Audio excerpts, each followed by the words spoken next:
기도 마치셨으니까 오늘은 29장 1절에서 14절까지입니다. 우리 한번 같이 읽어보도록 하겠습니다. 자, 준비되셨죠? 우리 같이 읽어볼게요. 너에게 재앙이 닥칠 것이다. 아리에라 아리에라 다윗이 진을 쳤던 성읍아. 해마다 절기들은 돌아오련만 내가 너 아리에를 포획하고 지키겠다. 나의 번다전이라고 불리던 너를 칠터이니 내가 슬퍼하고 통곡할 것이다. 내가 너의 사면을 둘러 진을 치며 너를 빙 둘러서 탑들을 세우고 흙더미를 쌓아 올려 너의 성을 치겠다. 그때 너는 낮아서서 땅바닥에서 말할 것이며 너의 말소리는 내가 쓰러진 먼지바닥에서 나는 개미 소리와 같을 것이다. 너의 목소리는 땅에서 나는 유령의 소리와 같을 것이며 너의 말은 먼지 바닥 속에서 나는 중얼거리는 소리와 같을 것이다. 그러나 너를 친 원수의 무리는 가는 머리처럼 되어 날아가며 그 잔인한 무리는 겨처럼 흩날릴 것이다. 갑자기 예기치 못한 순간에 만군의 주님께서 너를 찾아오시되 우레와 지진과 큰 소리를 일으키시며 회오리 바람과 폭풍과 태워버리는 불길로 찾아올 것이다. 아래를 치는 모든 나라의 무리와 그의 요새들을 공격하여 그를 괴롭히는 자들 모두가 마치 꿈을 꾸는 것처럼 밤에 환상을 보는 것처럼 헛수고를 할 것이다. 마치 굶주린 자가 꿈에 먹기는 하나 깨어나면 더욱 허기를 느끼듯이 목마른 자가 꿈에 마시기는 하나 깨어나면 더욱 지쳐서 갈등을 느끼듯이 시온산을 치는 모든 나라의 무리가 그러할 것이다. 너희는 놀라서 기절할 것이다. 너희는 눈이 멀어서 앞을 보는 사람이 될 것이다. 포도주 한 모금도 마시지 않았는데 취할 것이다.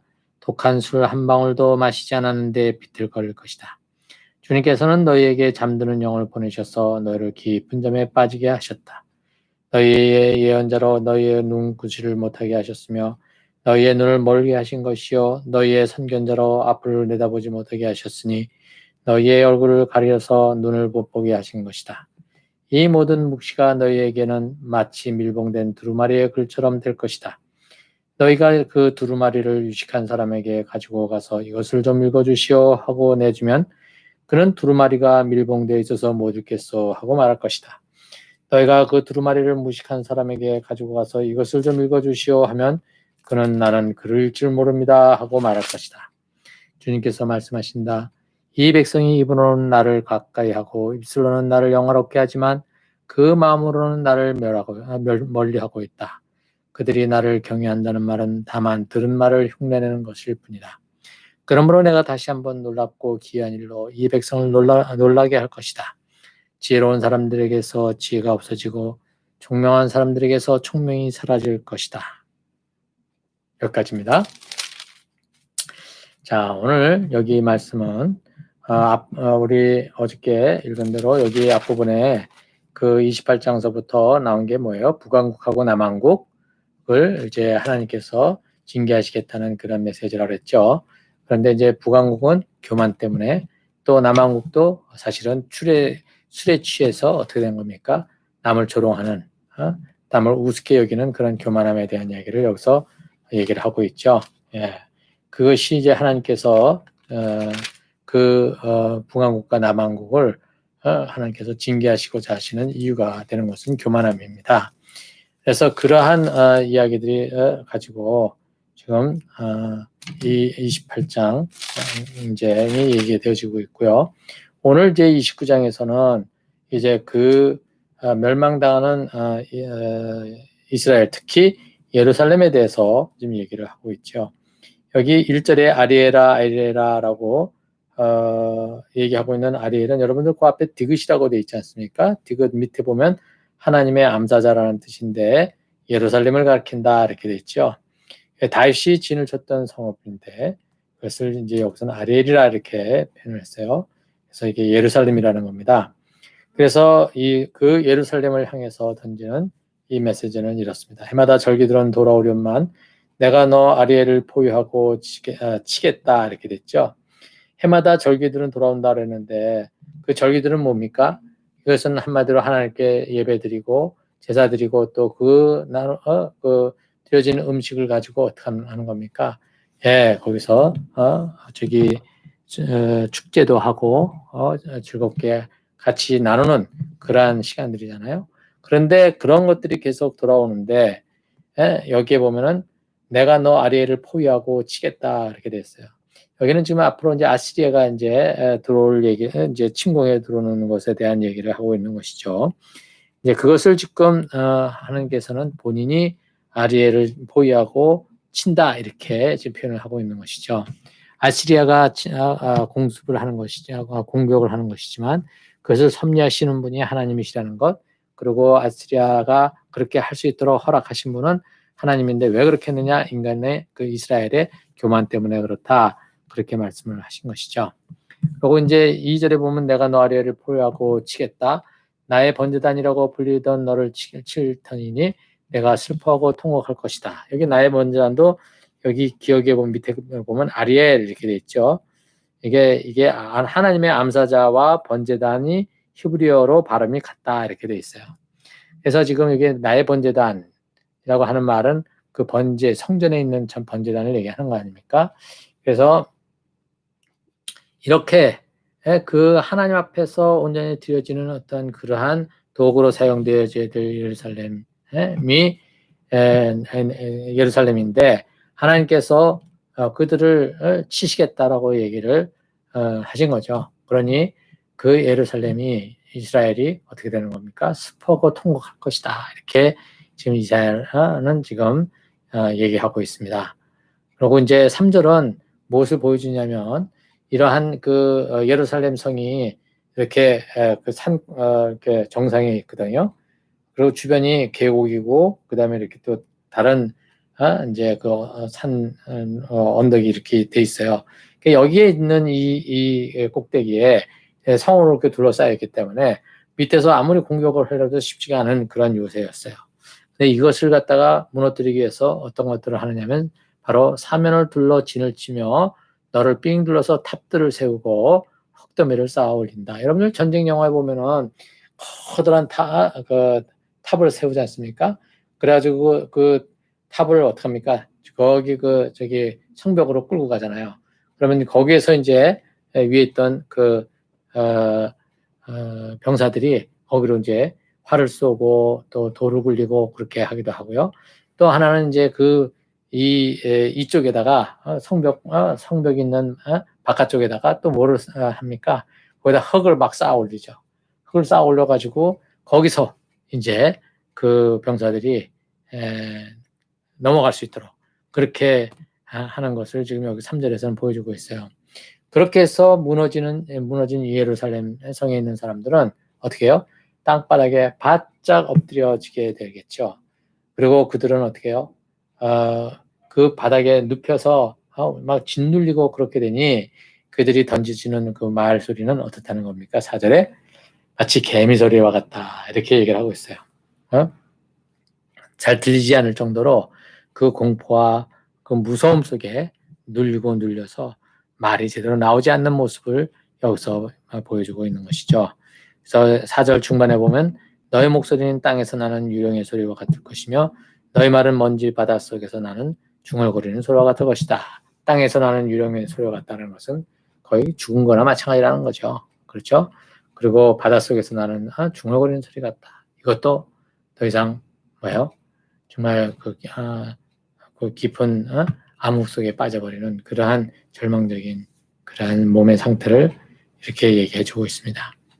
자, 이것이 바로 무엇이냐면 예루살렘을 향한 하나님의 진노의 표현이었어요. 그런데 5절부터 보면은 이것은 뭐예요? 그러나 너를 친 원수의 무리는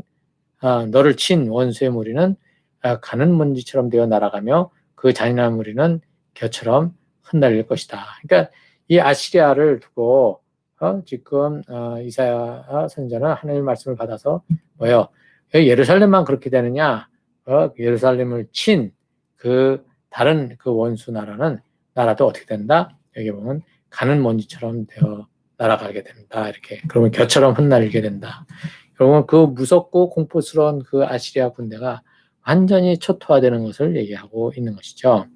그러면서 이제 6절과 7절에 보면 갑자기 예기치 못한 순간에 만군의 주님께서 너를 찾아오시되 우레와 지진과는 지진과 큰 소리를 일으키시며 회오리 바람과 폭풍과 태워버리는 불길로 찾아올 것이다. 이렇게 되어 있어요. 하나님께서 지금 그 아시리아에 의해서 포위되고 그 다음에 이 망대와 그 다음에 이 토성을 흙을 쌓아 올리면서 완전히 이스라엘 예루살렘을 갖다가 위협하고 이제 힘들어지는 그런 상황들 속에 있을 때에 어떻게 하냐면 하나님께서 예기치 못하는 순간에 찾아오신다는 거죠. 찾아오셔서 그 모든 것들 갖다가 다 휘저 없애버리는 그러한 일이 벌어질 것이라는 것이 여기에 보면 우레와 지진과 큰 소리를 일으키시며 회오리 바람과 폭풍과 불태버리는 불길이 찾아온다 이거예요. 이것은 바로 무엇을 보여주냐면 바로 이 예루살렘을 치는 원수로부터 어떻게 하는 겁니까? 디피링 하는 것입니다. 그것을 어떻게 막아주시고 그걸 물리치는 것을 얘기하고 있는 것이죠. 그러니까 하나님께서 이스라엘의 그 죄악 때문에 이스라엘을 징계하시기 위해서 아시리아를 쓰지만 그렇다고 아시리아가 어떻다고요? 옳다고는 안 하고 있는 것이죠. 오히려 그들 또한 어떻다고요? 여기 보면 그 잔인함에 대한 얘기가 나오죠. 5절에 그 잔인한 무리는 겨울처럼 흩날릴 것이다 이렇게 되어 있어요. 그들은 아주 잔인했다는 것이죠. 이것이 지금 하나님의 진노를 사게 된 이야기가 되겠습니다. 자,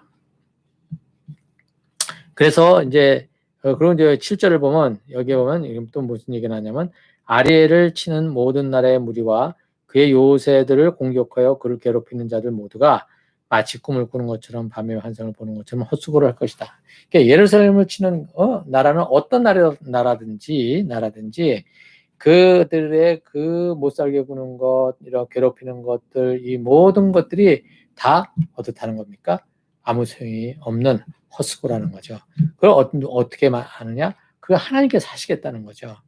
그래서 여기 보면 마치 굶주린 자가 꿈에 먹기는 하나 깨어나면 더욱 허기를 느끼듯이 또 목마른 자가 꿈에 마시기는 하나 깨어나면 더욱 지쳐서 갈증을 느끼듯이 시온산을 치는 모든 나라의 무리가 그러할 것이다. 그러니까 이 예루살렘을 치는 그런 모든 나라들은 이것을 치면 뭐예요? 자기들은 행복하다고 생각하는 거죠. 그러나 절대로 행복하지 않는 겁니다. 우리가 어저께도 얘기를 나눴죠. 네. 어떤 물질이나 이런 것들이 우리가 많은 노획물을 거뒀다고 해서 그것이 행복한 것이 아니라는 겁니다. 네. 자, 여기서 이제 구절을 보게 되면 너희는 놀라서 기절할 것이다. 너희는 눈이 멀어서 앞을 보는 사람이 될 것이다. 앞을 못 보는 사람이 될 것이다. 포도 한 모금도 마시지 않았는데 취할 것이다. 독한 술 한 방울도 마시지 않았는데 비틀거리시다. 이게 지금 무슨 얘기를 하는 겁니까? 놀라서 기절할 것이다. 그 다음에 너희는 눈이 멀어서 앞을 못 보는 사람이 될 것이다. 포도주 한 모금도 마시지 않았는데 취한 것이 되고 독한 술 한 방울도 마시지 않았는데 비틀거린다. 이것은 지금 무엇을 보여주고 있는 겁니까? 한마디로 이들은 분별력 상실한 백성이라는 것이죠. 여기에 쭉 나오는 내용들이. 그래서 여기에 보면 부닥치는 현실에 놀라고 당황을 해가지고 있지만 결국은 그 놀랄 뿐이지 더 이상 그것을 가지고 내가 잘못했구나 돌이켜야지 이렇게 생각하지 않는다는 거예요. 여기 이 내용이. 그래서 눈이 멀어서 앞을 못 보는 사람이 될 것이고 포도주 한 모금도 마시지 않았는데 그냥 비틀거리게 되는 거죠. 한 모금도 마시지 않았는데 그 다음에 이제 취해버리고 독한 술 한 방울도 마시지 않았는데도 비틀거렸다 이렇게 얘기를 하고 있는 것입니다. 이게 결국은 뭐냐면 어떻게 되는 거예요? 죄의 포로가 돼버리는 것이죠. 그래서 주님께서는 너에게 잠드는 영을 보내셔서 너를 깊은 잠에 빠지게 하셨다. 이게 지금 무슨 얘기를 하는 거냐? 무슨 좋은 얘기를 하고 있는 게 아니라 이것은 바로 이스라엘의 어떤 거예요? 영적인 무지를 갖다가 지금 벗어나지 못한 그러한 상태를 여기서 얘기해 주고 있는 것이죠. 그러니까 죄에 대한 어떤 자각 증상 이것이 제대로 작동을 하지 못하고 있는 것입니다. 그래서 여기 그 다음에 나오는 내용이 바로 너희를 깊은 잠에 빠지겠다 이런 것들. 그러니까 한마디로 이 감각이 없는 거죠. 자, 이런 것들도 고선 이제 그 다음 설명이 나오는 게 이거예요. 너희의 예언자로 너희의 눈구시를 못하게 하셨으며 너희의 눈을 멀게 하셨다. 사실 예언자가 뭐 하는 겁니까? 눈을 뜨게 하는 그러한 역할이잖아요. 그러니까 말씀을 깨닫게 하는 역할이란 말입니다. 그런데 오히려 그들은 뭐냐면 눈이 닫혀져 버리고 말았다는 겁니다. 그렇죠? 너희의 선견자로 앞을 내보내지 내다보지 못하게 하셨으니 너희의 얼굴을 가려서 눈을 못 보게 하신 것이다. 하나님께서 지금 이 앞에 일어난 여러 가지 경고들이 있는데도 불구하고 그것을 그들은 깨달을 수 있는 지혜가 없다는 것이죠. 앞부분에 우리가 어저께 한 얘기대로. 그래서 이들은 한마디로 지금 비틀비틀거리는 그러한 상태에 있다. 이제 이렇게 얘기를 하고 있는 거예요. 그리고 너희의 선견자로 앞을 내다보지 못하게 하셨으니 너희 얼굴을 가려서 눈을 못 보게 하신 것이다. 11절을 보면 이 모든 묵시가 너희에게는 마치 밀봉된 두루마리의 글처럼 될 것이다. 그래서 밀봉된 두루마리라는 것은 이게 두루마리가 이렇게 말아가지고 그 다음에 거기다가 촛농 같은 거 있거든, 뭐 같은 거 끈적끈적한 거를 갖다가 이렇게 떨어뜨리고 그 다음에 거기다가 꾹 눌러가지고 거기 인장을 찍는 거죠. 그렇게 되면 그게 떨어지면 안 되는 거죠. 그래서 꼭 그걸 마음대로 열어보지 못하는 거거든요. 그러니까 그들에게 메시지가 담긴 두루마리가 주어지게 되겠지만 그들은 그 두루마리를 읽을 줄 아는 사람은 그 두루마리를 열 수가 없는 거죠. 왜냐하면 이미 그거는 밀봉이 되어 있기 때문에 그렇다는 겁니다. 그런데 그들이 못 읽겠다, 이걸 열 수가 없으니까, 그러니까 이제 그것을 다른 사람들한테 가져가는데, 그들은 글을 모르는 사람들이에요. 그러니까 그들은 뭐라고 그러냐면, 읽어드리고 싶지만 우리는 글을 모릅니다. 이렇게 얘기를 하는 거죠. 그러니까 이들에게 있어서는 이 하나님의 말씀인 이 두루마리가 주어졌지만, 이것을 가지고 그들은 스스로 어떻게 해요? 이것을 배워나갈 수 있는 그러한 모든 시스템이 망가져 있는 것을 여기서 얘기를 해주고 있는 것이죠. 주님께서 말씀하시기를 이 백성이 입으로는 나를 가까이 하고 입술로는 나를 영화롭게 하지만 그 마음으로는 나를 멀리하고 있다. 예, 말로는 뭐 미사역구를 다 하죠. 막 다 하는데 실제로는 그렇게 하는 우리는 하나님이 누구신지 제대로 알지 못하고 어쩌면은 어제보다 오늘이 그 하나님을 향한 내 마음이 좀 더 식어져 내려 있을 가능성도 있다는 겁니다. 여기서 지금 보면 그들이 나를 경외한다는 말은 다만 들을 말을 흉내내는 것뿐이다. 목사가 또 그 교회 식구들이 어떤 하나님의 말씀을 얘기하지만 그 말씀이 뭐예요? 남이 해놓은 것들을 그 다음에 그것을 가지고 어떻게 해요? 그냥 이빨림으로 하는 경우가 생긴다는 거죠. 이 속으로서부터 나오는 것이 아니라 이제 이것을 지금 하나님은 어떻게 해요? 이스라엘 백성의 마음을 읽어내신 거죠. 그래서 14절에 보면 그러므로 내가 다시 한번 놀랍고 기이한 일로 이 백성을 놀라게 할 것이다. 이렇게 됐습니다. 여기서 놀랍고 기이한 일이라니까 좋은 것을 생각하기 쉽잖아요. 근데 여기서는 뭐예요? 맥락이 어떻게 되는 거예요? 하나님이 이스라엘 백성을 치시겠다라고 하는 이 메시지 아닙니까? 그렇죠? 그래서 여기에 놀랍고 기이한 일 이렇게 되는데 우리가 어디 가냐면 28장 21절 한번 볼까요? 28장 21절 제가 읽어볼게요. 주님께서는 계획하신 일, 그 신기한 일을 하시려고 보라심산에서 싸우신 것처럼 싸우실 것이다. 작정하신 일, 그 신비한 일을 하시려고 기브한 골짜기에서 진노하신 것처럼 진노하실 것이다. 이렇게 돼 있어요. 여기에 신기한 일, 신비한 일. 이것은 무엇을 얘기하고 있냐면은 백성에게 대한 하나님의 그 심판을 얘기하고 있는 거예요. 그러니까 하나님께서 이스라엘 백성을 구출해내는 것도 뭐예요? 신기한 일이요, 신비한 일이고요. 그렇죠? 그런데 하나님께서 이스라엘 백성의 죄를 놓고 징계하신다고 하는 것도 여기서는 신기하고 어떻게 신비한 일이 된다는 것입니다. 여기에 지금 오늘 여기에 이제 나와 있는 얘기가 바로 그거죠. 14절에 29장 14절. 그러므로 내가 다시 한번 놀랍고 기이한 일로 이 백성을 놀라게 할 것이다. 이게 하나님께서 이스라엘에게 지금 주신 말씀이죠. 그래서 지혜로운 사람들에게서 지혜가 없어지고 총명한 사람들에게서 총명이 사라질 것이다. 예. 지금 왜 이렇게 되느냐? 왜 지혜가 사라지고 또 여기에 귀한 일로 백성들이 놀라게 되느냐?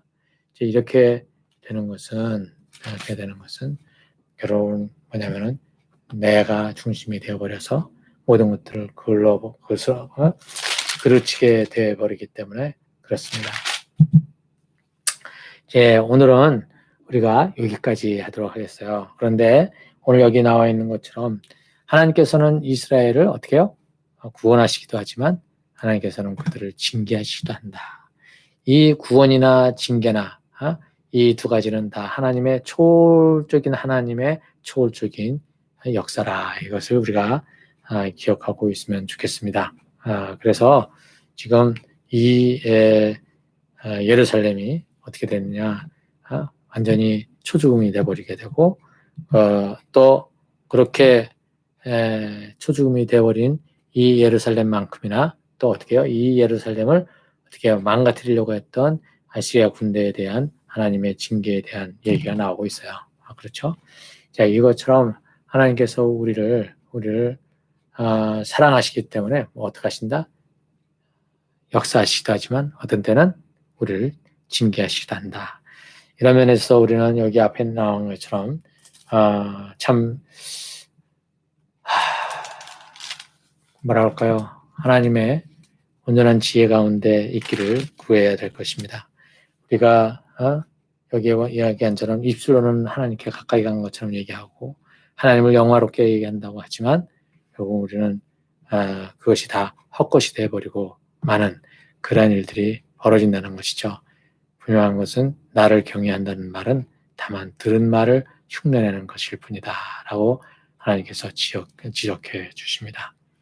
네, 오늘 여러분들 여기 이 내용을 다시 한번 여러분들 묵상을 하면서 하나님께서 자신의 사랑하는 그 백성을 이렇게 손을 대야만 하는 이 상황들, 이것이 결국은 그들을 위한 신비로운 징계다. 이렇게 우리가 얘기해 보면 될 것 같아요. 같이 기도할까요?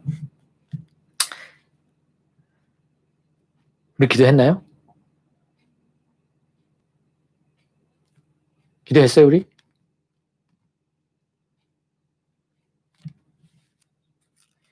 기도했으면 여기 내가 지금 깜빡했어. 기도를 했는지 안 했는지 지금 점점 이게 나이가 들어가면서 이 정신을 못 차리겠네요. 안 했죠? 예, 그럼 기도할게요. 예. 자, 기도하겠습니다. 하나님 아버지, 아버지께서 참 이스라엘 백성을 두고 입술로는 하나님을 가까이 한다고 영화롭게 한다면서 실제로는 그 마음은 멀리 떠나 있다고 지금 지적하셨습니다. 아버지 하나님, 우리가 참으로 이 말씀을 사모하고 또 나오고 이렇게 하고 있지만 아버지 하나님 이러한 말씀을 통해서 우리를 다시 한번 돌아보게 하시고 아버지 하나님이여 우리가 다시 한번 주님을 향해서 우리의 마음을 드리는 그러한 아버지 하나님 고백을 하게 됩니다. 하나님 도와주십시오.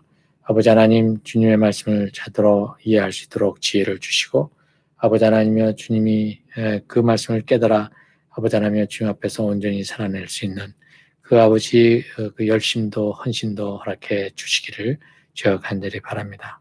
아버지 우리의 삶이 그렇게 또 변할 수 있도록 도와주십시오. 아버지 감사드리며 예수님의 이름으로 기도했습니다. 아멘.